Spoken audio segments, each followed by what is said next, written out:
DCP ಬರೆದ letter viral ಆಗ್ತಾ ಇದ್ದಂತೆ ಸಿಎಂ ಸಿದ್ದರಾಮಯ್ಯ ಫುಲ್ ಗರಂ ಆಗಿದ್ದಾರೆ. ದಿಢೀರ್ ಡಿಸಿಎಂ ಡಿಕೆ ಶಿವಕುಮಾರ್, ಗೃಹ ಸಚಿವ ಪರಮೇಶ್ವರ್ ಸೇರಿದಂತೆ ಡಿಜಿಪಿ ಜೊತೆ ಹೈ ವೋಲ್ಟೇಜ್ ಮೀಟಿಂಗ್ ನಡೆಸಿದ್ದಾರೆ. ಮೀಟಿಂಗ್ನಲ್ಲಿ ಸಿಎಂ ಅಧಿಕಾರಿಗಳನ್ನು ತರಾಟೆಗೆ ತೆಗೆದುಕೊಂಡಿದ್ದಾರೆ.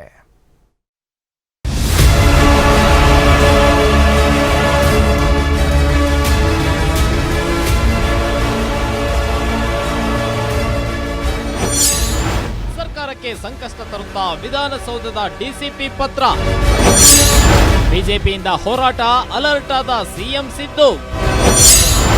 ಸಿಎಂ ಕಾವೇರಿ ನಿವಾಸದಲ್ಲಿ ಹೈ ವೋಲ್ಟೇಜ್ ಮೀಟಿಂಗ್. ರಾಜ್ಯ ಸರ್ಕಾರ ಆರ್ಸಿಬಿ ಅಭಿಮಾನಿಗಳ ಸಾವಿಗೆ ಪೊಲೀಸರನ್ನೇ ಹೊಣೆ ಮಾಡಿದೆ. ಕಮಿಷನರ್ ಬಿ ದಯಾನಂದ್ ಸೇರಿದಂತೆ ಹಲವು ಜನರನ್ನ ಅಮಾನತು ಮಾಡಿ ಆದೇಶ ಹೊರಡಿಸಿದೆ.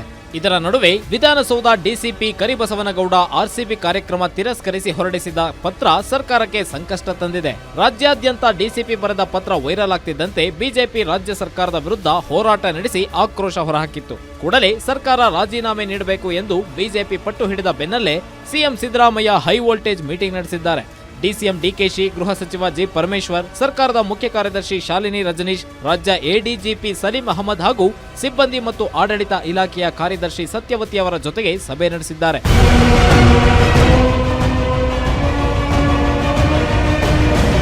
ಆರ್ಸಿಬಿ ಅಭಿಮಾನಿಗಳ ಸಾವಿನ ವಿಚಾರಕ್ಕೆ ಸಂಬಂಧಿಸಿದಂತೆ ಮಂಗಳವಾರ ಉತ್ತರ ನೀಡುವಂತೆ ಹೈಕೋರ್ಟ್ ನೋಟಿಸ್ ನೀಡಿದೆ. ಹೀಗಾಗಿ ಕಾನೂನಾತ್ಮಕವಾಗಿ ಹೇಗೆ ಹೋರಾಟ ಮಾಡಬೇಕು ಅನ್ನೋ ಟೆನ್ಷನ್ ಒಂದ್ ಕಡೆ ಆದ್ರೆ, ಇದರ ನಡುವೆ ಡಿಸಿಪಿ ಪತ್ರ ವೈರಲ್ ಆಗಿದೆ.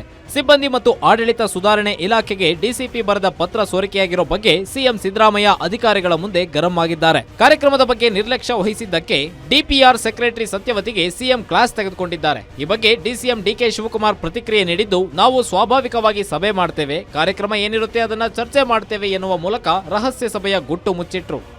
ಸಿಎಂ ಮನೆಯಲ್ಲಿ ನಾವು ಸ್ವಾಭಾವಿಕವಾಗಿ ನಮ್ದು ಏನೇನು ಕಾರ್ಯಕ್ರಮಗಳಿದೆ ಅದೆಲ್ಲ ನಾವು ಚರ್ಚೆ ಮಾಡಿ. ಸಿಎಂ ಮನೆಯಲ್ಲಿ ನಾವು ಸ್ವಾಭಾವಿಕವಾಗಿ ನಮ್ದು ಏನೇನು ಕಾರ್ಯಕ್ರಮಗಳಿದೆ ಅದೆಲ್ಲ ನಾವು ಚರ್ಚೆ ಮಾಡಿ. ಸಭೆ ಮುಗಿದ ತಕ್ಷಣ ಡಿಸಿಎಂ ಡಿಕೆ ಶಿವಕುಮಾರ್ ದೆಹಲಿಗೆ ತಮ್ಮ ಪ್ರಯಾಣ ಬೆಳೆಸಿದ್ದಾರೆ. ಈಗಾಗಲೇ ಖುದ್ದು ರಾಹುಲ್ ಗಾಂಧಿ, ಎಐಸಿಸಿ ಅಧ್ಯಕ್ಷರಾಗಿರೋ ಮಲ್ಲಿಕಾರ್ಜುನ ಖರ್ಗೆ ಪ್ರಕರಣದ ಬಗ್ಗೆ ಅಸಮಾಧಾನ ಹೊಂದಿದ್ದು, ದೆಹಲಿ ನಾಯಕರಿಗೆ ಒಂದೇ ಸಂದೇಶ ಹೋಗುವಂತೆಯೂ ಸಿಎಂ ಸಭೆಯಲ್ಲಿ ಚರ್ಚೆ ನಡೆಸಿದ್ದಾರೆ.